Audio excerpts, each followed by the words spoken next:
Chichemu ekoso video no ene da Facebook page no eso. We osaya kwame we no anya defo no bia na mum waye bia broni wakofa posifo atade na hwakwa brane se esoro ni nyina ato ne manom enya nwanwa se wode nsanfuo na yenwuram ewo Ghana mrahye badwafie sa watete se de enya bam India manso afo ana amrado nankasa yewra Narendra Modi wo Ghana na Ghana ha wo no nyina ye nanu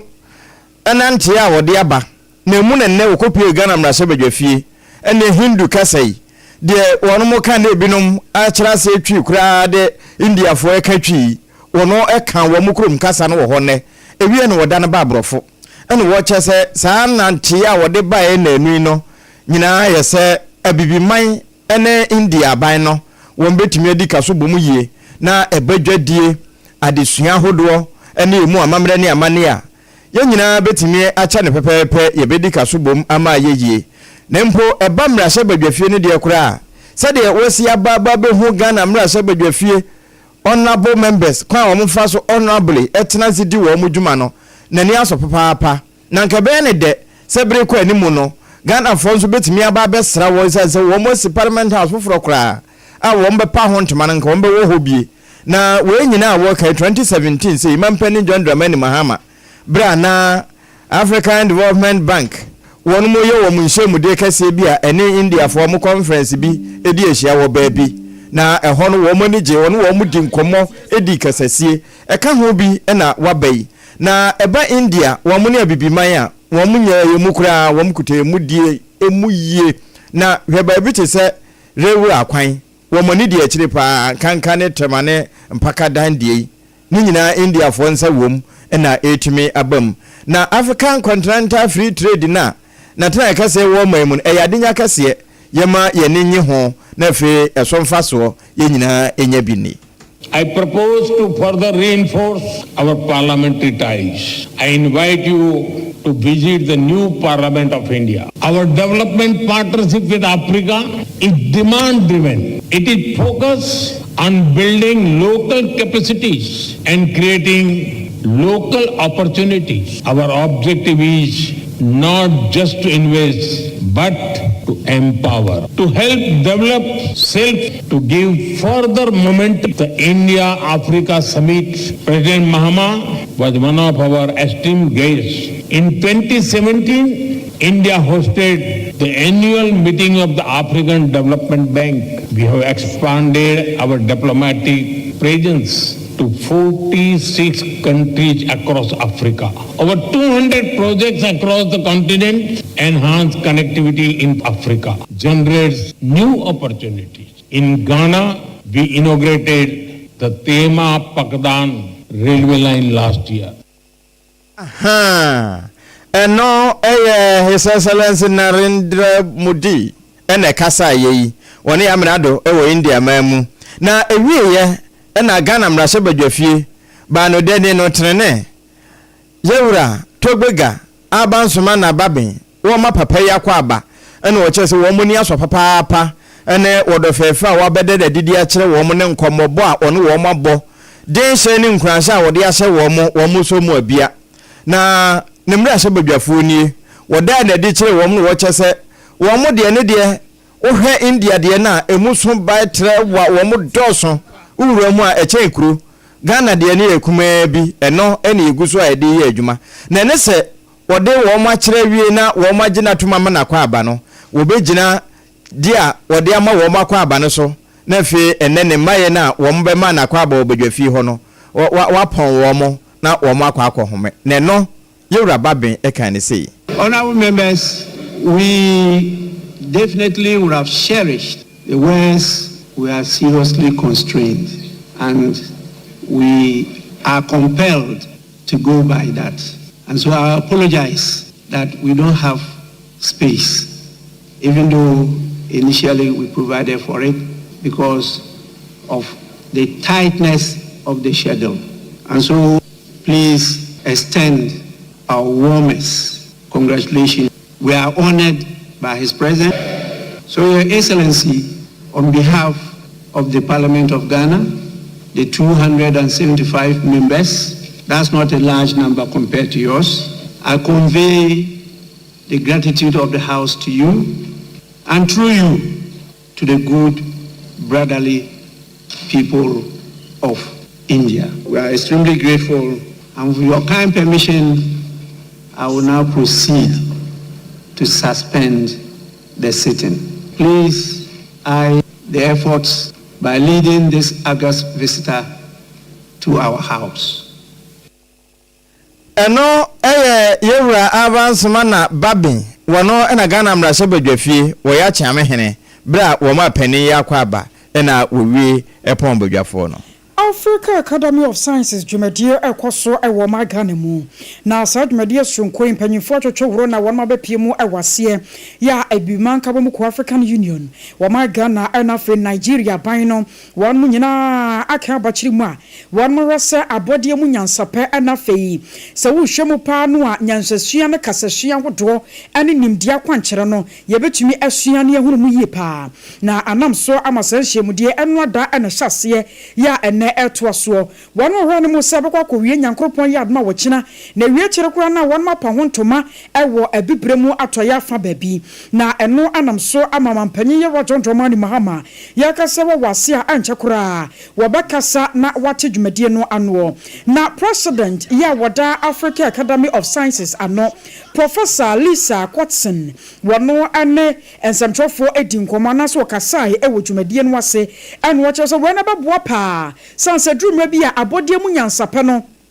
aya na yentan hunu mu ye emusua hunu ahodo ekwan ye wo sefa so na bua ma bibiman ye fra domu kwa domu na ye nimdie mu otumi konkan no aya na ta ka echi nam sunti sa Africa Academy of Sciences here wonu mo apa hontoma no odi hu dwumadie ewo magane mu no wo mu nu pefe sa bibiman ye som se atwatwa ebetumi aboye. As we stand here today in pursuance of our vision to transform lives through science, we remain steadfast in that mission to leverage science, technology and innovation, and let that be a catalyst for sustainable development, not only for Africa, but for the world. I do believe that for supporting and coming to us and say, let's walk this journey together. And we are looking forward to the other governments within the continent. The question is, how can we use science? Science is not packed away in a silo. It's not a luxury. It's a fundamental engine that will ensure that we progress and address our many challenges. And one is climate change. And for those of you coming in from Europe, you will know what it feels like to be living in 40 degrees, 41 degrees. Let us not hand that to our children. I was your Professor Lisa Watson, and your tenant can were president at the Africa Academy of Sciences. And what you know, and now Ora, Massimo Manu, one also at the Kakratua, so no head of cooperation at the European Union. The Africa Academy of Sciences and the European Research Council will soon start working together to further support research collaboration between African and European scientists. This year, when the agreement will be signed, it will enable ERAS grantees to engage with the European Research Council supported research teams and create partnerships that bridge scientific communities across the continents. This opens up many new opportunities for researchers founded by the ERAS program. It gives them the chance to partner with European teams. They can gain hands-on experience and they can contribute to important projects across various fields like engineering, health sciences and more. I was on your turning care head of cooperation in the European Union. One man MC for one more my Ghana mu. Or Massimo Mano, na ya shanimo kwai, sa anchakra Ghana mampani, ya rajon dromani Mahama Jumedino, wabakasa ewasibi. Accra High Court echo assetna an application bia. Owura kwabena edubua hen ene na lawyer for kane National Signals Bureau panyinipa no woda no womo ede kodan court no se womo ebeya anka national security womo operational account ahodo binom anka womo nda no wadi emfa enkyere womo no court no abosa nsem no atoegu na owura kwabena dubu ahene na lawyer for ya Samuel Atachia edi animu womo na edisa application koye na ya wadabe June ni da na etoso aduronu ensia ya womo chiremu se aban lawyer penyina tena ekra womo aboabo ankrata ni bia no de bi akodan no na motion no a womo de koye no womo se National Security Coordinator operational account wa no womo de djuma efri afe apema hankron eni aduokron mienu 1992 na chese sabre no kane mampanyi a wonya de ba bi kro Rollins apenso a ebeka kofo apenso beka Atameos a wonya de ba bi kro apenso kane mampanyi ne ya besi mampanyi ne dada Mahama sabre no 2012 to 2017 mampanyi ekufo ado enso apenso abepem enne 2025 yi wo mu hia sa account ni nyina eno na Attorney General atena chese da bi na we no sa account we no case no eda ho no a wo mu die no wo mu hunu se nya de a ebenya emfaso bia e wo case no so enu nti no wo mu aboato agu na wabra court no ekọ asetena ewieye no Samuel Atachia ye oyem ranim ni e de makwabena edubu ahen ene nsemtwofo kasai. At the last sitting, the judge said he was going to adjourn the case to the 21st this month so that will give us a reasoned decision. Attorney General stampeded the judge and they brought it today. The judge could not give us a comprehensive decision so we can fetch our copies and internalize it. The judge actually said a comprehensive decision will be ready Monday. And now we have been stampeded into saying that then we will do the trial in a week's time. When it is very apparent on the record that documents have been taken out from the witness, statement. Some of the bank statements, they've cleverly removed some. All the things that help accused persons to have a full trial so that they'll be given good time to prepare their case. I would them. The judge is saying that the Attorney General should not give the documents to us so that then how do we go along with the trial when all the exculpatory evidence will say they should bring it. Samuel Atachia wono na yemranim ni ema kwabena edubu ahen afe yenwura eba enkutahodie ne amanebo ho nsem so afore enkutahodie ho nsam so ya abefo suehunu ne emu abode mu nyansape ade suane kofa ba nyina eka ho Minister of Communication, Digital Technology and Innovation yewura Sam na te George jataka ne din ho ne ono na wode nsemi to so no wa kire se wone sentrofo akasa na SOMPA mom moka obia tibie sansa ha na ye nyina atie abana ni abrepa ebo ne hompem se ebeyo na oboapa ma ne bobia ebi sheda ebo edi hubu atutu tidipa binom so brekwa na okro bie nim ehomra na afi ena wiase nyina pakese no abefo ntentamfidie so ebinom tumi tworo niam binom kototo so dide homfoni kura akwato bi kura wonui ne de akwato se na nyamemfani nsie jojo nom ne ho ade na ebinom obosunjotire wo se ehomra wo hopa na abana na saye hare ya wo ye ne ntem se samrai ebetumi aye adwuma nene wone nsantwerofo edi nkomo ne yewura Sam na te George ebo sei so e de kire ye nsantwerofo. To protect the integrity of Ghana's digital information ecosystem, the ministry is making steady progress on advancing the National Misinformation and Disinformation Bill. This draft legislation is designed to strengthen legal safeguards against the deliberate creation and spread of false or harmful digital content. It will provide a clear legal framework for enforcement, enabling statutory bodies to act decisively while upholding freedoms of expression. The bill is set to be presented to Parliament for review in its upcoming session and reflects the Ministry's commitments to ensuring accountability, fostering trustworthy public discourse, and promoting digital literacy without compromising democratic values. Erunti yewura Sam George na abo asenyi so amane na amane kuro na no pay yebo so wo SOMPA ya Ghana Today so kura de kirew se Ablekuma North abano abato commissioner say watena se ahwe ne patata kremo hunu se police stations be se dunkunu bi wo ho e wo se wo kokoye ho adwuma na fe wode beka de wono maka ne dada no ho na wo mo hunu ni pakropotia wodi eho nkunim na eba osona famu a de ogina mo ma wo mo e yo ba pa ku afiri yi e no wono de ba beto so se wo kase wo beji atomu nne wo kina na de cheka ho a na ye ntro no wodi enya de a wo bepene se yensa nkonkoto aba ne biu na de ogina so nti a wo ka sa asemi no wɔne yɛn nsɛntwerɛfoɔ edi nkɔmmɔ. Me say, menjin to monda, no mo dia on election. From A to Z, who can put some mama no Ghana ha. If he say, constituency no, edo a for year, and no motomano. The memma about 1 to ama a for year no, yanjin fi woman sem. Tiano, who could not empredu, better empredu. Nia went to kind of what Amalin, one ever manifest on Pavata. Nia Wakuma and one ever manifest. Ekana moko bono wine na ebe manisika. Yinyi na trese. Munu ma betina abemu. Nti mu na mu incumbent advantage. Nti mu dia no be manipulate obi. Adan na ne ayatu amano no. Yanko no fa na de ma no. Na we say ya dominti no. Wo mu fo musika ene Ghana ya din o. On fa kadi atamale 800 Ghana. On bra beto no sanko. Why? What kind of offense as it is this? Now we say 2028. Are we not setting a bad precedent? And this is not good for a democracy.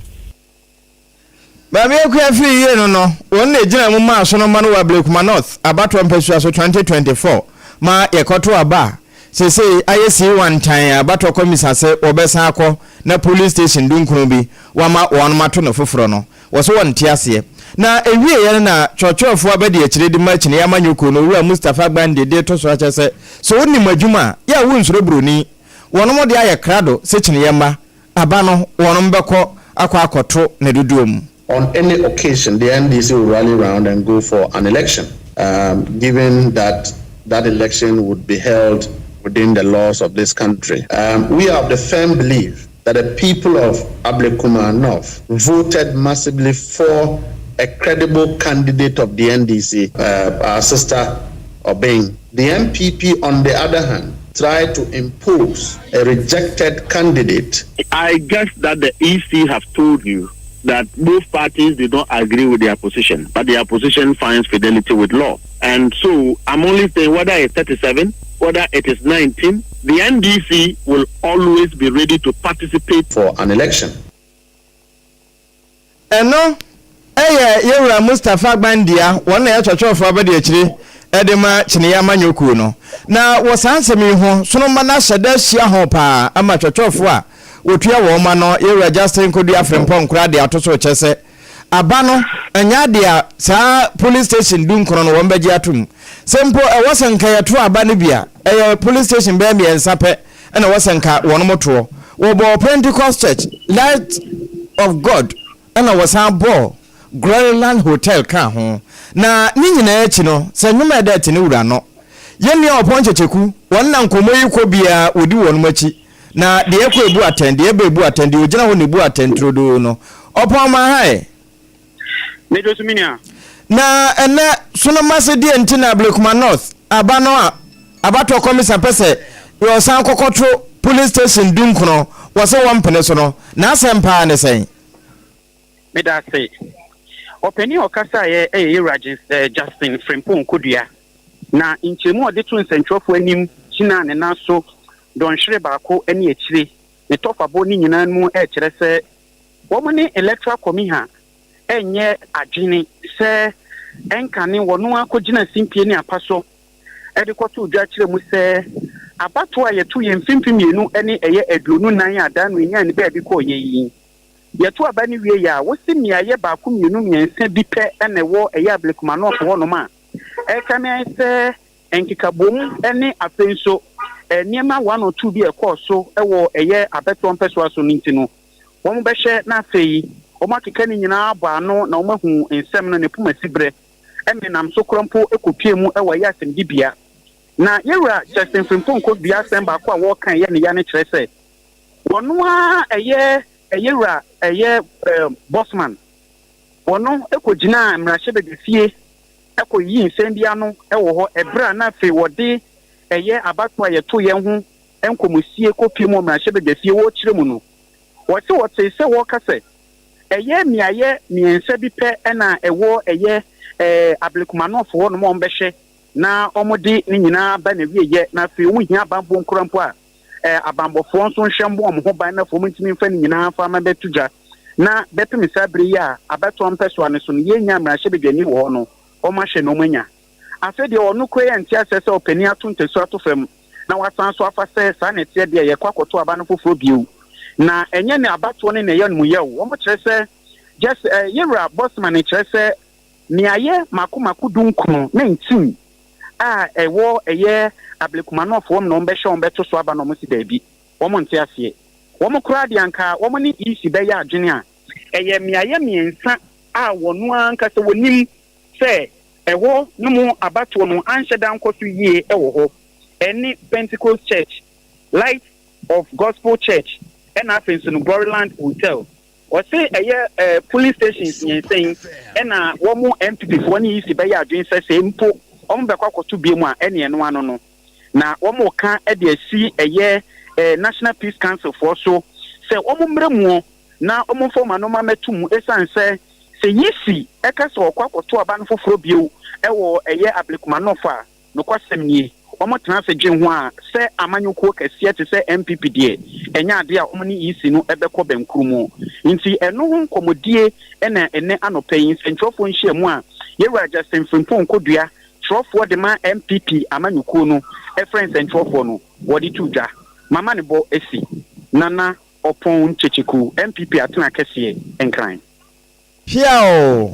nana opon chechiku na dia mane efri ho etoma na yen na ni nyina no ensem a yewura Justin Kodua Frimpong JFK wodi tuja ne bidie. Case of Ablekumanov, the High Court ordered the EC to complete the collation of the remaining 62 polling stations out of a total of 281 stations in the constituency. It is on record that the MPP wrote to the Electoral Commission on 3rd June 2025 on the way forward toward the completion of the collation exercise as ordered by the High Court. In their official response, the EC stated emphatically that the Ablekumanov collation will be completed when the 3 remaining polling stations. Yewura Justin Kodua Frimpong ya for the ma wasona manyokuo. Won sentrofo nhye mudie na se no. Ne nsema a wode tu dwane bi nie. Awosa atumu bi na wokyere mu se wamma hwepetetakra mu ahunu se electoral commission sarera no peso waye no oboapa ensa bi hyehye na se a na ase ewo no enti wono anka se wonhunu de wanye de waso waye na se wasama abato no police station besa nkron de wono san so to no foforo na ebra panyipa wono nsɛmtwerɛfo edi nkomo no ene wo kyerɛ se de atwetwe wo mu MPP amanyoko no wono maso ekronpo yesa enani a IGP a waban Obia adie no ahyase wo ka sanya de abetumi ama kwama bambofo akọ edie be pa na benti a enei IGP a ndisi amanyoko na yiwo wo momo ena wo ma bambofo akwakobo ho ban. It is obvious, sir, there's a hidden hand intimidating the EC. NDC aban. Omuhunehuna EC into the EC here the oil. Parliament last 2-3 weeks. Electoral Commission for by Parliament. Ye ko into Ablekumasem. Ye bisa specifically say inti mobile runoff now. Na omu all the documents omu here the coalition. Problem omu wo security. Inti Ghana Police Service provide with security. No munye coalition with the results are omu. Me nka asem high many. Ghana ni bi okano kure sofu bia okano kure wo krom ha say. Yi nyina yete wo yasum. Say easy say omu here runoff. And say na watch mienu ntem Isi ko now and there was a son no say I just okoye rerun e 19 polling stations. I was sure returning kaya marshal Jonia wajina modema adashia. I will force you be about to person so you rock upon chroma. War and some fofro emuno dean ya or faculty of accounting any finance and no University of Professional Studies and Crime UPSC associate professor Isaac Bwedi. Wanu na dincheche mu abase enura ya yete yesa desuafo bia no wo ekọ akọgentete wo suapon no emu a na ne titu dodo no a wo level 100 ye pam wo mu nyina efri lectures ho sansa wo hye ahofama ahosiesie no a na nhye da enkoye kwabrane a wo ye student a wo kọ akọgentete no na wo hetiri ye gu ne tiri so na emema wo he bia wo mu nikese deda ene emma su na wo mafuru so fa gu ho no mo bu ho a wetwetwa na so beye de wo ho enhwene ne chensa kese ne gugugu wo mo nan na che sase wo mankasa school wo mo baaye no life no de wo mo fa no kwa na penifo edasuapon no ano so kire se wo ba University of Professional Studies ho no mo a wo mo won hyehyɛ ya wo mo de ya adwuma ena wo ba beje wa admission enkrata ne krampo a ye wo ehihye bi ekwan abefa so address entade bi a eni hu kwan se wo de ba school empabo abehye ne se bi utiri nya obeye kora no womo wo eniema bi a guide adesuafo no enti se wo ba school honom na ba beda suban fon tantan bi adia womo metena se mesoso san ene wo university nti kwan bi e peso no yetimi address womo se no de nya de bebo akora na nsem ne ba ye no asenkrofo oto ayampia na se university ne ye wo se be yenye KG ene enye junior high school enti so obi address no wo ba suku a ede e ben kwan pa na suapon ni penifo wo se ye pam nipa ne se ye mprema ne ntra suku dem wonti ese wo ko eno ena Professor Isaac Bwedi abetu dwase sebe wo manka sansa chechefo no kwa wo mo ya wofo ya wo mo wonkoda bi etisa wo school ana wo fie enti wo mo so ntena se ma adwuma awofo bi dia hye wo mo nsa ti wo mo hwe wo mo maso no wo mo eba betu na jije mu kura yenti nsem a wo de tu dwane bi yes no be a human right ya there ya fani agro your school ha the child law etmra university no ye nyimu tabi university na ye wo ohwe policy e wona ye wo fani oni pa wo ba school no school akola wo ba no dressing I was admission ya clear a type of atade aboa they also to me say I different at the best obesha atade utikra wo be ye no ye wo a decent form I was for the school no university a professional university now be quite juma so ko pejuma ya the same attitude in near the petrol mohana and also the call Emma company pay for and you will be ba na se service of a body ja or couple tian tan or the call yes ya wo for teacher for ha so wo mo friday ofie enti ye hwese awofo kwalanom de mo abreye no ye titie mu no ye be make sure say ye titie mu ye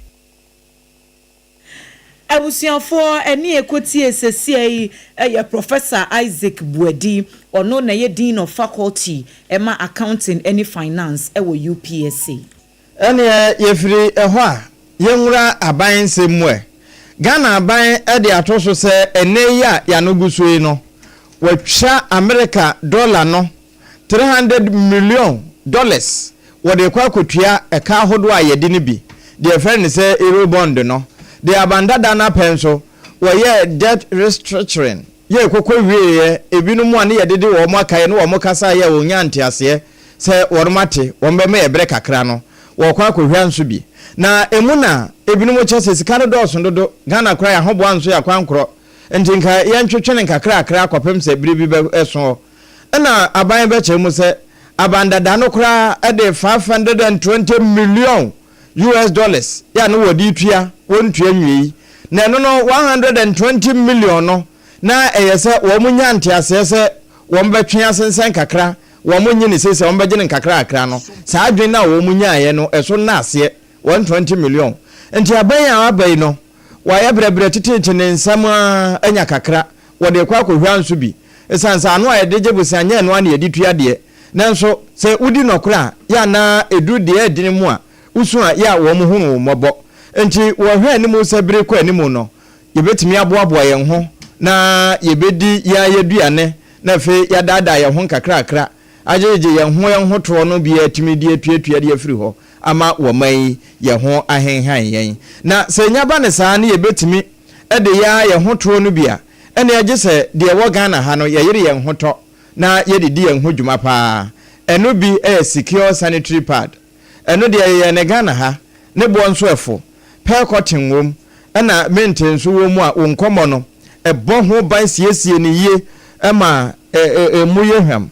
emu sanso ya akono na ye nika ahemfie ho no chense de ya tinted glasses ato hot ice enti ebase nananom ba ababedi asem ni odi fokra no ya wo koto a wo mpese wo besode se wo pache wo ani enti hye nso na o ya baba wo afi ni wasisuo na o pese wo nkomo ye dede a secure sanitary pad ya afi wonso a wo ye twabra na o pese obra twam no yade bia me ba kire monopause nchewa secure sanitary pad eno ene ye papa ye ne Ghana ha ne bo eta ho na ba bia ahyeta kuma sese mama excellence cosmetics won na afa ama santeman enya bie ntu wo adumu a pz te hwa na wakwa akwaje ode ana akwada so estate taxi station ho kane asempa pharmacy dadem ho okwa wonsa eka enepa bi awie nya ono nko esan center so nko nante 21st clinic the sciatica commandant ampa one year sciatica pay setters womo na sciatica originator womo kwahwehwe ye hunu yare no womo nya anu aduro na womo sanso a ekwa emma biu enti yare be netew so kona afi adokotafo no ntwe omoja yenhwehwem na yenhu yade na entem yemfa highly efficacious medication every 21st clinic no emfa count na wo honto ba bia ye wo ho enkran ha sei tantra he run about no so ehona na doctor sisters na nurse for no wo no eno achi massage na hwa ebia na physio na akohwa wono mbeboawo temade a wome asore na chi ena ka so obonkwa no so dwamonom hwa ehwa overseas hwa dabraka ba bia 21st clinic wono hwa na SOMPA 93.1 wo ka hoko na yenye oyare ma oyaresa ebia na yesunwane eni ana bono ne na afa teaching hospital no first gate hwa Dr. Tome wona doctor fo no ho won ma watachima nyina nko GM bank dandadanum enkransa de Presby bank ne nhwe ni mo children's park nchen ho Dr. Mostando ho ene wona nurse fo wo takwa Roman stores na efie kuma number na taxi station ho na ne nse wadu takrade babia SOMPA 103.3 wono eno achi no brekum ye wa mango ase Chris FM nchen ho wo go so a ye ben Success FM obo ase cancel quarters na benya yen 0540311311 ye password no 0540311311 se kasie no ye besani asia na ye endpoint homeopathic clinic ntia wono na donso twemu yade wotenete awotwamu de wo wanu aduro ebia na eyemreyo bema usi mema nyina na mu no wakogu mema ni mu ase ya okwa siginaye usi nso aginaye na watimi asipo tenten ama ya waya we ya make brebo ni sai mu yade nyina wotimi no shall signboard eyenkran bro no bidin e was Pentest kwa no so na won ma wukuma se nyina so nkokroma bo hia Angel Educational Complex nchen ho ho na physio ni massage no ya yoma ensa akwa nyina tenetene 0244867068 ewie womo na abo ebomberetia ya de secure dumienu kase no eto awo ye da ye hutia waba ye ba de aka akire ye de bema wo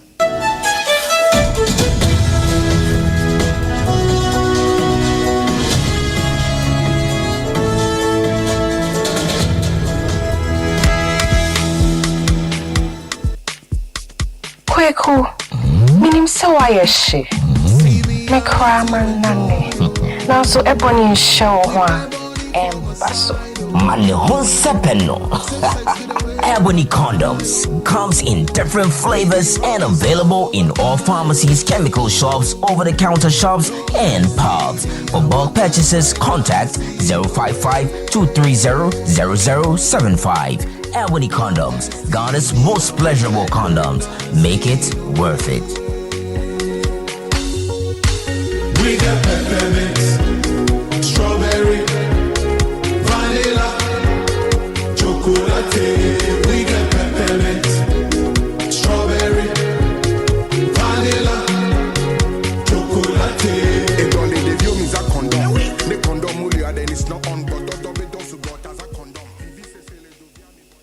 Endpoint homeopathic clinic. Ghana had the obi enim sesa ye prostate. Na baby omutimi ye screening ema uhuni ye etu asia. Na ye endpoint homeopathic clinic. Anase ye kidney, ye liver problem. Wofa baby ena ajujuo. Na the friend premature ejaculation no a. Be maybe a woni wodofo akwa kwehia. Asa wo di ne ho agro. Asa wo tonte. Ene ye bra endpoint homeopathic clinic. Na ye moa wo. Ema ne mema mo pa wo. Ye endpoint homeopathic clinic. Wo mo demu fua. Yare bia infections bi ne wo ho. Anase bia wo hwa wofa baby na ajujuo. Kidney problem, prostate dear, endpoint homeopathic clinic. Kumase ubehu endpoint homeopathic clinic. Ewo konoma boy here. Ena Accra hanso so dear. Womu jinemu ankasa. Ewo Spinters baby friend share signboard no. Who na ubusasa wo pe endpoint homeopathic clinic. Obia ebetro. For endpoint ewo 0244867068 and 0274234321. Endpoint homeopathic clinic. Womu demufua.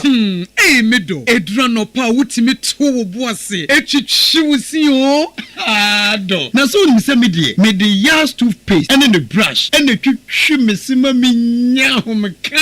senti na ye bokoi na me die me all time favorite Yas herbal toothpaste and then a brush aboa me ama sesei menum nso a enwunu anasa de ehia me semfimfim me biem na won hwasa mesi aye fita sesrecha homa na et brightens Yas whitening toothpaste and then a brush and me di hwimese enti na wo se efei na Yas total care gel toothpaste and then a brush ne de ebo wo se ho ban demu ne nyina ema wonum ye sham. Oh yes, enu krotrodo Yas herbal Yas whitening any Yas total care gel toothpaste and the brush abusian chamfa se wo pedudu tu e won kran ha for Leicester Ghana Limited and was 050-161-9588 Leicester Ghana Limited and the Yas toothpaste mo ahodo and the brush abadwa so ababoye.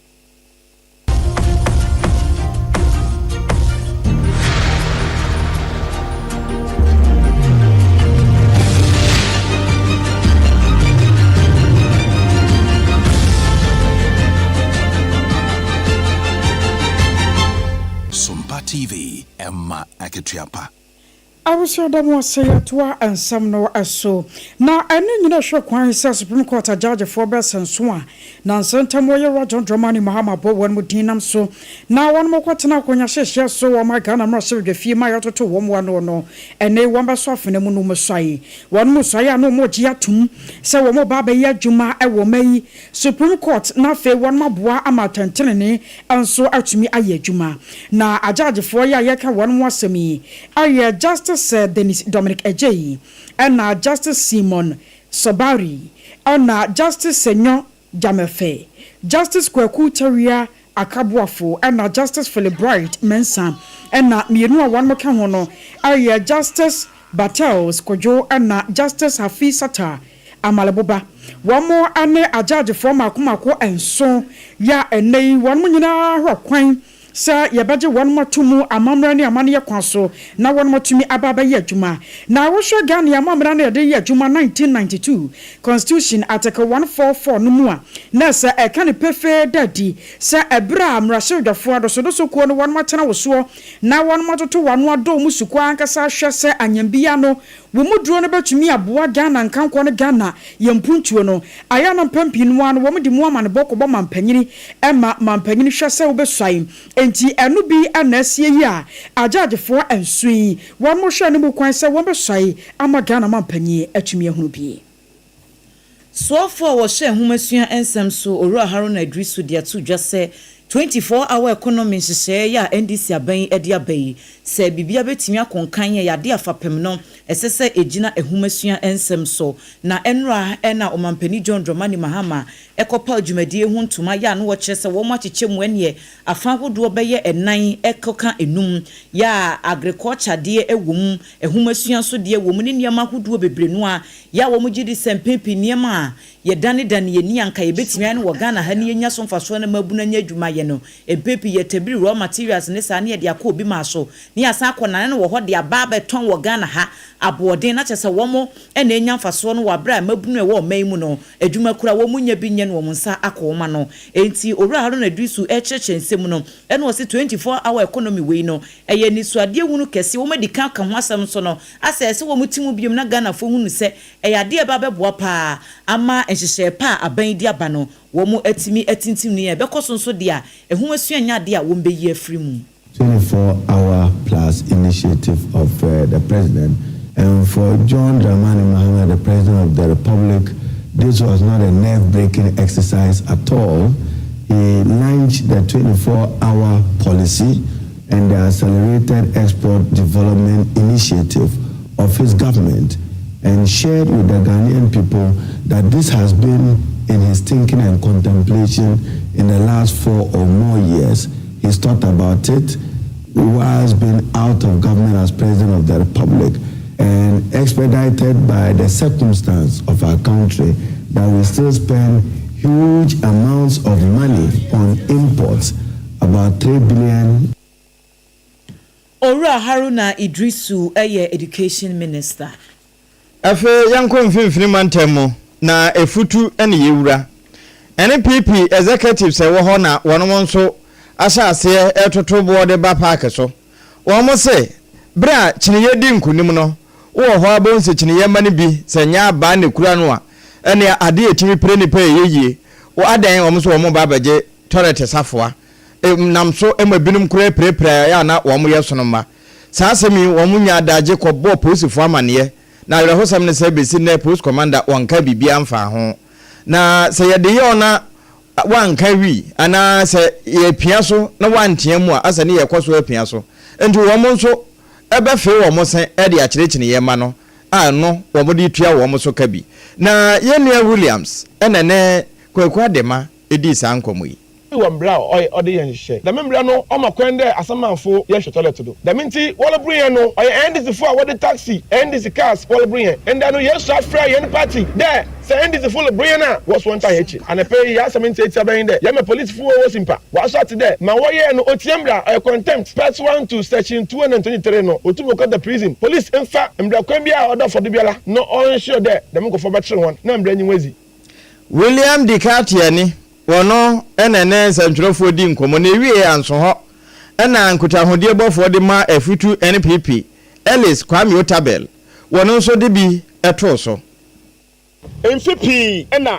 wezi yewu wezi yebon enda wade sekai tayado ochina wade kuma abobi ochina wade moto epia obi ahwefom enda damo toiletin yenuanom NDC fo wose yama okwan na wonje obra wonyi tum wombrem da wabeje yarentina ho na wonfa damo ewenhura no enkodo wonye mbobra wosimpa ha na community centers toilet ena libraries wade wako ho a obi nhia wo ho yare catch on there say what's who will crash them there if they move to any of the toilets. If they move to any of the community centers, the libraries, we'll catch them there. We'll beat them with equal force. We'll catch them. We are sending a strong signal to the police and the national security architecture in Winneba that if they fail to act, and that police will catch them there. Yeah, simpafo. Yara yankunkubiya ho. Ampa. Ono yeba kunkubiya ho. Owura Kwame Ellis Otabel. One year communications director Edema NPP ewe futu afa ho simpasam na mekan. One ne kasa yi. DSP Mark Kwaku Asiedu Arthur Aye Deputy Staff Officer ya woko Special Prosecutor na kachia panyipa na woye adwuma ewonom na mpempe ya rekasa de wonya adwuma hobiem enti woye former staff member na wode asem no akwadan court se court nkebima no na asem bi twetwena so ne nyina no ayese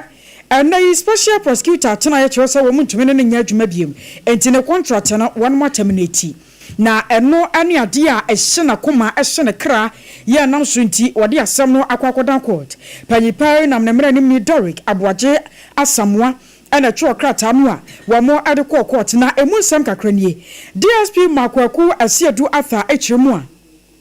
na afimpi mienu ni dunsia 2016 ni mo no sabra no wo ye adwuma wo National Intelligence Bureau NIB won makachi na enokura no wo ye adwuma no wo mo terminate na appointment saa se de we yasie no ema won mo pam ni firi ho enti ebra wakwa se wakwakope OSP adwuma bia ye no interview no wase no wo mu bisa no ema ne ya no kyerɛkyerɛ mu ekwan koro ye fa so ma 2016 no na appointment ye terminate ye ewo NIB enti wonim de enti aka ho bie ama na krata ya OSP atena de bra no no ehyemuo se wo mo krante da se wono no DSP Makwaku Asiedu Arthur no yayi na dipen afri NIB atena ye nam so nti wo mo ne ye adwuma wo OSP akachi a enya de beye eno na aka obi ama DSP ne kyase da bi kwa ba no sa no asabio na se wono ye bunu afa so san se ebere wo ba interview no wono kwa nya daje kyerɛkyerɛ mu enja ya ade amunim dada enya de foforo afa na aba so no abeka se ye to honyom ama mo de asa enam so nti wo se ne mera ni Doric aboaje asamwa won fa asam ne nkokot na OSP achena ya mamre kyerɛkyerɛm die nti a asremu a waka dada dade akyerɛmo na momogina so kura afa na dwuma ewie kyerɛ a mo se mo nte da se ono no yeyi na di edi free NIB achena ye nam so nti no mo so mo yi na di edi free OSP achena ye enti asem no wode kokɔ support enhwɛ no nka bi ma no ene ententem yentoa so na afi yenkonko wie ensem no ewo amanone na ansa na yebewie wo amanone no entema yenwuram ewo amanse central timamufu a wo ho na wo moni abrese aban no 24 hour economy wo mo ye gari na aban fa no ho nhyem bi mo a wo mo se de be na gari factory no wo betimi afa adwuma efo dodo na wo adwumam no wɔn betumi ayɛ adwuma de san sɛ ɛka 24 hour anadwo wɔn betumi akye adeɛ nkyɛ na ɛwɔ dwa so na deɛ ku wɔn paa yɛ apaaka afei egyaboɔ ne bankyɛboɔ a ayɛ den ɛno na ɛha wɔn na wɔn kyerɛ mu sei ɛde kyerɛ yɛn nsɛntwerɛni baabeedu how bebree wom na da bia ban kɔfoɔ ɛba ban kɔfoɔ ba no bisa ne ya kanso yɛhunu mu bi a ɛba wohwɛ akyira he ya enu egugu he nyinaa yɛ nua a ɛde yɛ gɛre no ho adwuma ɛnso akyerɛ busumi nsia na nsuo gus na aporo ɛsɛ ɛtɔ foforɔ replace ɛna wohwɛ na adeɛ nso a ɛde yɛn so a ɔhɔ a ne di trade nti ɛsɛ ɛsan akɔ change anyɛ sɛ ɛsɛ ɛkutwa mu ɛna wohwɛ ayipa a sikasɛm sɛ wonni bankyɛ no bi a gye sɛ wokɔtɔ bankyɛ no na wama yɛakɔtu ɔmo a yɛkɔtuo bobo yɛ a ɛkɔfa ade aba ɛba nso a yɛbɛsan adwa ɛdwa wie a wobɛhohoro ho wohoro ho wie a wobɛyam na afei wode akɔtae ne nyinaa yɛ sikasɛm nti sɛ nka ban ɛsɔ yɛn nsa ɔ so wɔboa small scale entrepreneurs ne ayi na nka wɔde scale wura mu aboa yɛ ne a nka wɔma wɔwɔ ntam ha nyinaa yɛ wɔmoyɛ man no ayi no nyinaa kɔbɛba ha abɛyɛ wɔn gare ne mfidie so yɛ wɔn mfidie bɛyɛ 9 ɛne gu hɔ sɛ ɛnya deɛ ɔbɛtae ama yɛ ne anaasɛ nyɛ sɛ bɛrima na wɔde no adeɛ aba na wɔbɛtae a ne taeɛ no yɛberɛ paa te sɛ wei mmaa no akyi mu a ɛfa wei ne hyɛ so ne yɛde dadeɛ no hyɛ so akyi mu a ebi kuro bi wɔkɔ ɔte hwɛ ne wɔpira na ne nyinaa yɛ haw te sɛ nyaboafoɔ saa ama ne bɛboa yɛ ne a ɛyɛ ɛno yɛwɔ no ma kyi gari ɛwɔ Amansia Central ɛna ne baabeedu edi nkɔmɔ yi yɛde awerɛhosɛmi ɛtoa so na wokɔ Liverpool bɔɔbɔkuo no emu a wɔn forward baako ɛyɛ Diogo Jota yɛkasa yi aberanteɛ no enya kaa kwanhyia ɛwɔ Spain yɛ a wɔto nanom ɛwɔ nsie do na kaa no wɔn ɛkyerɛ sɛ na wɔyɛ overtaking na overtaking na wɔyɛ no ɛna tie ne baako paeɛ enti na kyerɛ sɛ overtaking no enya anyɛ yie no wɔne ne nua bɛma Andre Silva na tie ɛhyɛn no mu yɛ a ne nua bɛma no so ɔno so ahwere ne nkwa sara na Diogo Jota yɛ a yɛka no asɛm 28 years o mfihie duro no wɔtwe na kyerɛ sɛ wɔyɛ young guy koraa yɛ nneɛma bebree ɛna ɛda n'anim na deɛ yɛ awerɛhoɔ kɔ ɔmanfoɔ teyɛ ne wɔn mu esu wɔn mu ne sɛ ɛna no yɛ o na wɔtwe mu wɔn kyerɛ sɛ bɛyɛ 5 days koraa no wɔwareyɛ ɛne sɛ fofia ntoata wato nanom wɔn se do agya wɔ yere ɛne ɛma miɛnsa ɛwɔ akyire na abranti ya yɛka ne ho asɛmi na last season koraa wɔka ho bi ɛna Liverpool fo wɔn tumi win Premier League no ɛna ansa na wɔbɛba Liverpool no so no wɔne Wolves fo adi dwuma wabɔ ama wɔn ama FC Porto korapo wabɔbɔ ne bi wɔ hɔ no a na mpanifo kyɛ sɛ abranti no wɔ skills paa wotumi sɛ yɛka talent ya wo bi enti wunim Diogo Jota braye Facebook no so yɛde ne mfo nyine agu hɔ ubetimi enya bi na wahye na nsemi beto dwa no Liverpool football club wɔn ɛde nkrataa ababonten ya wɔn ekyirem sɛ abamu ani wuo ni die ayare hosem na to wɔn nso mu paa National Federation ball bokuofoɔ ɛne wɔn kekan ho nyina obi ate a ɔde aw nam so ma British Prime Minister Krapo Owura sɛ Kaya Starmer wɔn so ababɛka ne die ya wɔde ya konsem ɛkɔ ɛde ama abusua enti yɛ kasa die abranteɛ no wɔgye akyire ɔyere baako ɛna fei nkɔdaa miensa ya wɔn nyinaa nketenkete we die yɛde ya konsem so nam so ɛma abusua ɛne adofo a wɔn ahwere saa abranteɛ abuso ha ne yɛgyina ne yɛde nsɛm no asie nsɛm wɔ yɛde baeɛ no deɛ de makɔkye no bi yɛ sɛ Africa Academy of Sciences ɛho dwumadie akɔso ɛwɔ Ghana mu a mpanyinfo twetworo on makasasie India Aminado Abagana na wɔde wɔn ani suade hunu ato yɛbadwafo anim Sara so ɛna posifo akyere abranteɛ bi ɛfɛ no sɛ Kwame aka Nsafufuo ya no wɔhyɛ aprosi atade a wonye prosini wɔyɛ nsɛmtwerɛfo nhyiamudie wɔ nkramantam hɔ no nyinata ɛfa Blekuma North empɛsoa no wɔ Electoral Commission Pesa Polling Station bɛsɛnkono yɛsa to no fofo ɔboa pama ne bɔ ɛne wɔnte no wakɔ akɔka misinformation disinformation abana ni abra wobetwa abahwe ano na Yura Sam George waboso eno na awiei secure sanitary pad woboy empade ma yebetena ase na yebema wo na endpoint homeopathy clinic eso yensa ma yede ende year 21st clinic enso wo kan yen ho na yede ebre wo na awiei wakenkamfo no eye triple A mine Eja apia APAM DADAA mene menuanom ma Akosia Agyewa Kodie Boatin enafi. Adwoa asare na yeba besori so no na ye kai won so ese mobrasem eyubi asem ena yede ebeto akasebo no so ede ama messages kakra ba na yemfamfa mutewe na yenkokai se Hajia special local foods ena eso yasine ede messages no ebremu nnuane papa nyina ahemfi enu na atomic atokwan so akwa ubehunu hajia ewo ho baba mahama edifo boase o se 24-hour economy no sesia adani 24-hour dumso engalamse ewa asante mantemu enti aban ne hwe na wonye hu bibi enchia sonko ene wo se enko emfama dache hene honorable Bismarck Osei Akowa Comensa Pillar 2 edifree Ablekuma North o se Ablekuma North for Equia Efriye Ablekuma North eko ediama no se enye den ya ebefa eno eye Comensa Pillar 2 Rahim Rankin o se adwo wasi metimi aye sports news pa medase ene edachi bi ebetra ya hwese ebepekia madaroma mo messages kakra mo de baye eno ye sorry so na mo brosem enso ato aso